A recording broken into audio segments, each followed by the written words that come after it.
Assalamualaikum warahmatullahi wabarakatuh. Sugeng enjang para siswa. Pripun kabare? Sae nggih. Nah, ing dinten menika kita badhe sinau bab kalih ya, carita rakyat. Nah, saderenge kita belajar sinau, kita berdoa rumiyin nggih. Berdoa menurut agama dan kepercayaan masing-masing. Berdoa dimulai. Berdoa selesai. Nah, anak-anak saged mbikak bukune, buku remen basa Jawi halaman 21 ya. Halaman 21. Niku wonten cerita ingkang judule Yudhistira ratu sing ora gelem perang. Nah, niki nggih ceritane. Yudhistira ratu sing ora gelem perang. Nah, Bu Guru badhe bantu anak-anak kangge ngartekake cerita punika ing basa Indonesia ya.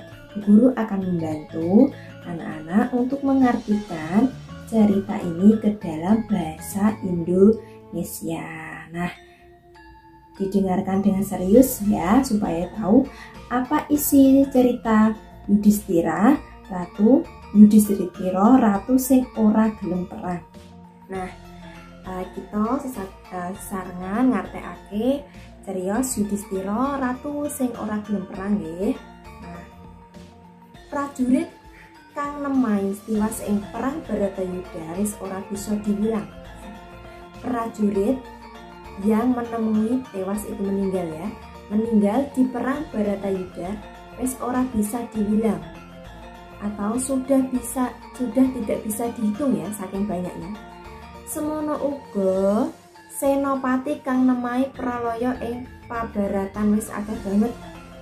Begitu juga senopati itu panglima perang ya, yang bertugas berperang, kang nemai pralaya, yang menemui pralaya itu juga meninggal. Di peperangan juga sudah banyak sekali. Tegal Kurusetra papan kang dianggo ajang perang, bebasan, banjir getih, sangkrah bangke. Tegal itu alas ya, alas yang namanya Kurusetra atau hutan yang namanya Kurusetra. Papan itu tempat ya, tempat yang dibuat untuk perang bebasan ya, perangnya bebas, banjir getih, sangkrah bangke ya. Saking banyaknya darah ya, bertumpah-tumpah darah dan sangkrah bangke. Ada bangke itu ada jasad mayat ya, di mana-mana ya berserakan. Jasate prajurit lan bangke ning kewan kurban perang pating blasat ing ngendi-ngendi. Jasadnya prajurit dan bangke itu adalah hewan ya, bangke hewan itu hewan yang sudah mati ya.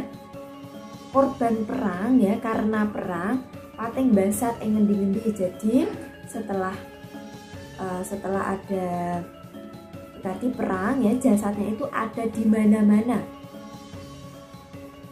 Sekarang paragraf kedua ya. Kadang Kurawa wis akeh kang nemai tewas. Pandhawa isih genep 5. Nah, anggota Kurawa ya, banyak Kurawa yang wis akeh ya, yang sudah banyak nemai tewas ya, sudah banyak meninggal. Pandhawa isih genep 5 ya, sedangkan Pandhawa itu masih ada 5 orang. Senajan kaya mengkono, meskipun seperti itu, anak-anak Pandhawa ya, anak-anaknya Pandhawa, Abimanyu lan Gatotkaca kabeh wis gugur ing palagan ya. Anak-anaknya Pandhawa itu ada Abimanyu, Gatotkaca itu sudah gugur ya, sudah gugur di peperangan. Nah, lajeng paragraf 3. Paman Prabu kadang Kurawa sampun telas. Kantun kula kalian Paman Prabu. Paman Prabu, banyak anggota Kurawa yang sudah habis ya, sudah mati. Tinggal kantun itu tinggal. Kantun kula kalian Paman Prabu ya. Tinggal saya dan Paman Prabu. Salajengipun kados pundi Paman? Selanjutnya seperti apa Paman? Mangkono ature Prabu Duryodana marang Prabu Salya ya. Jadi ini anggota Kurawa namanya Prabu Duryodana berbicara kepada pamannya yaitu Prabu Saloyo. Anggota Kurawa sudah habis ya, tinggal 2 tadi, paman Duryodana dan Duryodana lan Prabu Saloyo. Nanti kan bagaimana ini? Kurawa sudah habis sedangkan Pandawa itu masih lengkap. Nah, bagaimana nasib kita selanjutnya? Intinya seperti itu ya. Kemudian dijawablah oleh Prabu Salya yang termasuk paman Prabu Duryodana. Inggih anak Prabu, kantun kula kaliyan panjenengan. Enjang menika pun bapa sampun ngrasuk busana sarwi petak. Pratandha pun bapa sampun siyaga madeg senopati anak Prabu. Ya, inggih anak Prabu, iya anak Prabu ya, iya Prabu Duryodana. Tinggal saya dan panjenengan dan kamu. Enjang menika ya, besok bapak itu pamannya itu ya, Prabu Salya sampun ngerasuk busana sarwi petak ya, memakai pakaian serba putih. Pratandha itu tandanya bapak sampun siyaga ya, tandanya itu Prabu Salya itu sudah siap untuk menjadi senopati atau pemimpinnya Kurawa saat perang ya. Kemudian dijawab lagi, kasinggihan paman, sumangga purba wasesa kula aturaken. Ya, baik paman. Ya. Semonggo ya. Monggo silahkan. Purba wasesa kula aturaken ya. Nasib keraton Astina ing ngajeng wonten ing asta panjenengan paman ya. Jadi silahkan paman, saya serahkan ke panjenengan, saya serahkan ke kamu. Nasib keraton Astina ya, keraton Astina ingkang dipimpin Kurawa ing ngajeng wonten ing asta panjenengan ya, ada di tangan kamu paman, ada di tangan paman Prabu Salya. Lajeng paragraf lajengipun halaman 22 ya, 22. Kula nyuwun pamit anak Prabu. Saya mohon pamit anak Prabu. Prabu Salya kanthi busana senopati agung kang awarna sarwa putih maju ing palagan ya. Prabu Salya tadi pamannya Prabu Duryodana dengan memakai busana senopati yang warnanya serba putih maju di peperangan. Jroning batin Prabu Salya ora mentala perang musuh Pandhawa sing isih klebu keponakane dhewe ya. Di dalam batinnya Prabu Salya itu tidak tega, ora mentala ya, tidak tega perang musuh Pandhawa ya, perang musuh Pandhawa sing isih klebu keponakane dhewe ya, karena Pandhawa itu masih keponakannya Prabu Salya. Aslinya Prabu Salya itu tidak tega ya, masa perang dengan keponakannya sendiri. Sejatine dheweke luwih tresna lan kepengin bilani Pandhawa ketimbang Kurawa ya. Sejatinya dirinya itu Prabu Salya tadi lebih cinta ya dan kepengin bela ya, kepengin membela Pandhawa ketimbang Kurawa. Nah, karena apa? Karena kalau Pandhawa itu orangnya baik ya, kalau Kurawa itu orangnya tidak baik. Makanya sebenarnya Prabu Salya itu lebih memihak ke Pandhawa. Mula nalika dheweke ngusiri Senopati Agung Astina Adipati Karna, dheweke sengaja ngetrap jaran kreta perangka nalika Adipati Karna nglepasake jemparing marang Arjuna ya. Mula sehingga nalika dheweke ngusiri ya, waktu Prabu Salya itu ngusiri itu apa ya namanya, kusir ya, menyopiri Senopati Agung Astina, yaitu menyopiri yang namanya Kurawa yang namanya Karna. Dia itu sengaja ngeterap jaran ya, jarannya itu diterap ditarik supaya waktu Adipati Karna ngelepas ake jemparing marang ya, ngelepas ake panah, jarane niku ngeterap ya, atau maju Mergo jarane mencolot, kreta njundil, lepasing Warostra mau nyerempet rambute Arjuna ya. Karena jaranya itu mencolot karena tadi ditarik Prabu Salya, keretanya jadi njundil sehingga panahnya itu lepas tapi tidak terkena Arjuna ya. Hanya nyerempet rambute Arjuna. Sehingga Raden Arjuna itu selamat ya. Raden Arjuna itu siapa? Raden Arjuna itu adalah Pandawa. Kosok baline nalika Arjuna nglepas panah pusakane, lakune kreta sing dikusiri digawe anteng ya.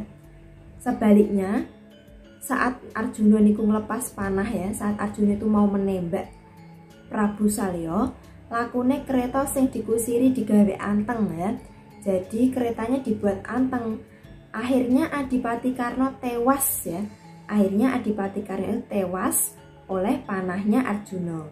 Adipati Karna iku mantune Prabu Salya. Jadi gini, sebenarnya Prabu Salya itu lebih memihak ke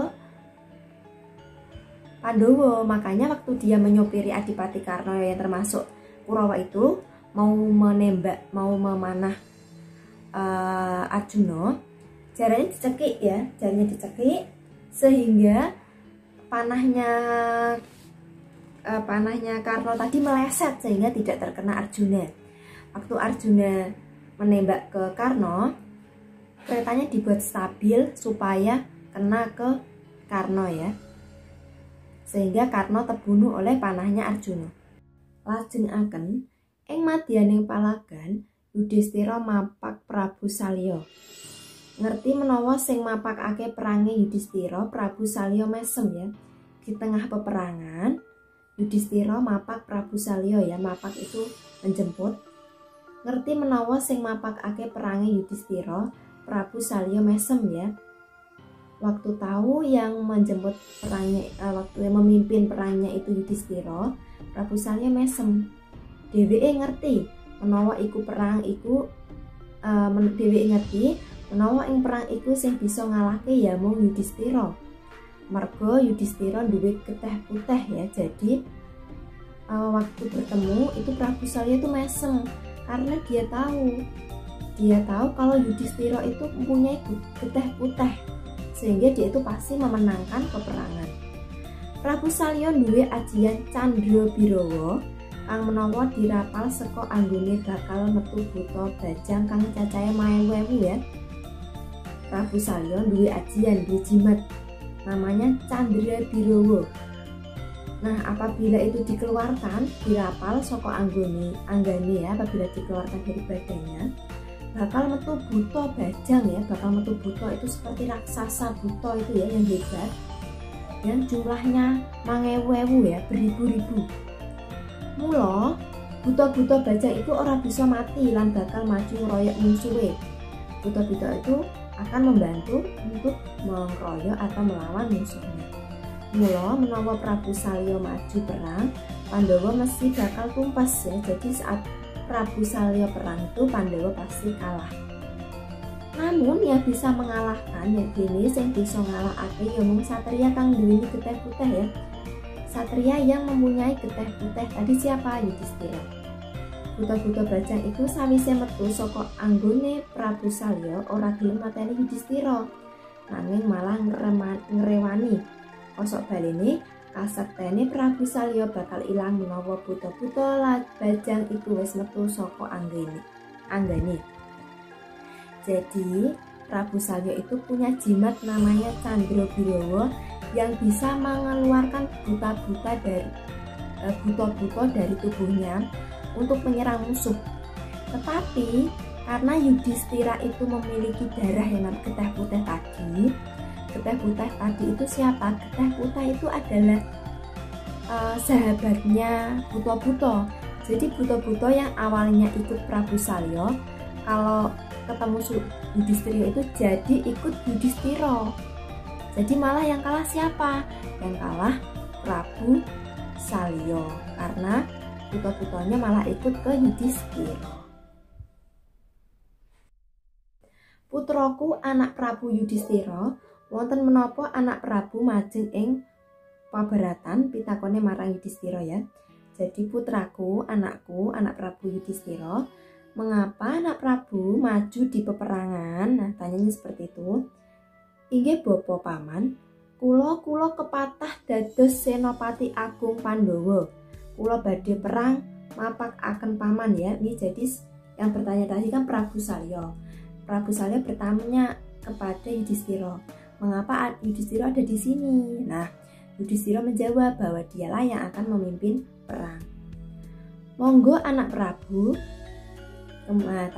Jadi Prabu Salya bilang ke Yudhistira, silahkan anak Prabu. Kemudian Yudhistira menjawab, lah lajeng kepripun anak kula mboten saged perang paman, saya tidak bisa perang paman. Nah kemudian menjawab lagi, lah lajeng kepripun anak Prabu, Narendra kok mboten saged perang. Lah bagaimana ini anak Prabu? Bagaimana Yudhistira? Kesatria kok ndak bisa perang? Kemudian monggo kula pun berjaya mawon paman. Kula lila legawa putra-putra Pandhawa sampun sami gugur. Kula ugi nerima paman. Silahkan. Saya menyerah saja ya, kula berjaya mawon paman. Kula lila legawa. Ya saya ikhlas. Karena putra-putra Pandhawa ya, anak-anaknya Pandhawa itu sudah gugur. Jadi dia itu menerima kalau dia juga harus gugur. Jadi intinya waktu Prabu Salya lan Yudhistira bertemu, kemudian Prabu Salya bertanya, ada apa di sini? Yudhistira menjawab, dia akan menjadi seorang pemimpin perang Pandhawa, tapi karena dia tidak bisa perang, dia itu mundur ya. Merasa saya tidak usah ikut perang paman. Kalau paman mau membunuh saya silahkan bunuh saya. Jadi dia bilang sama Kurawa tadi, Prabu Salya, kalau mau bunuh ya silahkan dibunuh ya. Wih lah iki ono ratu kok jujuran rimo banget toh. Lah ini ada ratu kok jujuran rimo banget toh. Ini ada ratu kok dia itu jujur kalau dia itu tidak bisa perang dan dia itu sudah langsung menyerah padahal belum berperang ya. Inggih paman, Prabu Salya mesem banjur ngrapal Aji Candra Birawa. Dheweke ngerti buta-buta bajang sing metu saka anggone ora bakal bisa mateni Yudhistira ya. Prabu Salya tersenyum banjur ngerapal Aji Candra Birawa ya, mengeluarkan jimatnya tadi. Kemudian buta-buta bajang sing metu saka anggone ora bakal bisa mateni Yudhistira. Kenapa? Karena tadi Yudhistira itu punya darah putih. Jadi malah buta-butanya itu bukan menyerang Yudhistira tapi malah menjadi anak buahnya Yudhistira. Sehingga buta-buta miliknya Prabu Salya tadi bukannya menyerang Yudhistira malah menyerang Prabu Salya. Kosok baline sawise buta-buta bajang iku metu saka anggone, dheweke bakal ilang kesektene. Kanthi mengkono dheweke mesti bakal gugur ing paperangan ya. Nah, tenan. Jadi setelah buta-buta itu metu dari badannya Prabu Salya, buta-buta itu tidak punya kesaktian ya, karena Yudhistira tadi punya getih putih, malah jadi bersujud ke Yudhistira. Tenan nalika buta-buta bajang iku ngerti Yudhistira duweni getih putih, sakala buta-buta bajang iku sujud ya. Setelah tahu Yudhistira punya getih putih di tubuhnya, kemudian buta-buta bajang itu sujud. Wih lah iki gustiku dhewe. Gusti kula badhe nunggil sajiwa panduka kandhanane ya. Nah buta-buta bajang itu berkata pada Yudhistira, loh lah ini ternyata siapa? Majikan saya. Bubar kondo mengkono buta-buta bajang kang cacahe 1000 itu nunggal raga karo Yudhistira ya. Buta-buta miliknya Prabu Salya kemudian ikut Yudhistira ya. Wusanane Prabu Salya Senopati Agung Astina nemahe tiwas gugur kena panahe Janaka iya Arjuna ya. Akhirnya Prabu Salya tadi berperang. Tewas ya karena kena panah Arjuna. Jadi inti dari cerita tersebut bagaimana? Ada Kurawa yang dipimpin oleh Prabu Salya, ada Pandhawa yang dipimpin oleh Yudhistira. Mereka kan mau berperang. Tapi Yudhistira ini tidak bisa berperang. Sedangkan Kurawa ya tadi Prabu Salya memiliki jimat yang namanya Condro Binawa ya. Condro Binawa itu apa? Dia itu semacam buto-buto yang ada dalam tubuhnya. Jadi dalam ini tadi Kurawa ini tadi, di dalam tubuhnya itu ada beribu-ribu buto yang bisa membantunya untuk mengalahkan musuh. Tetapi karena Yudhistira ini mempunyai geteh putih dalam dirinya itu, jadi dia itu sudah menang meskipun dia tidak berperang. Ketika Prabu Salya mengeluarkan jimatnya, ya, ketika mengeluarkan jimat-jimat ini tadi buto-buto ini malah sujud ke Yudhistira, bukannya menyerang malah sujud. Karena apa? Karena sejatinya buto-buto itu miliknya orang yang berdarah putih. Akhirnya gimana? Akhirnya Prabu Salya kalah perang dan Yudhistira yang menang. Meskipun Yudhistira itu tidak perlu berperang karena dia sudah memiliki geteh putih. Nah, itulah mengapa judulnya itu Yudhistira Ratu sing ora gelem perang ya. Yudhistira ratu yang tidak mau perang tapi dia akhirnya menang. Nah, sudah selesai ya. Sampai di sini pembelajaran kita hari ini ya. Ngantos semanten pembelajaran kita dinten menika. Wassalamualaikum warahmatullahi wabarakatuh.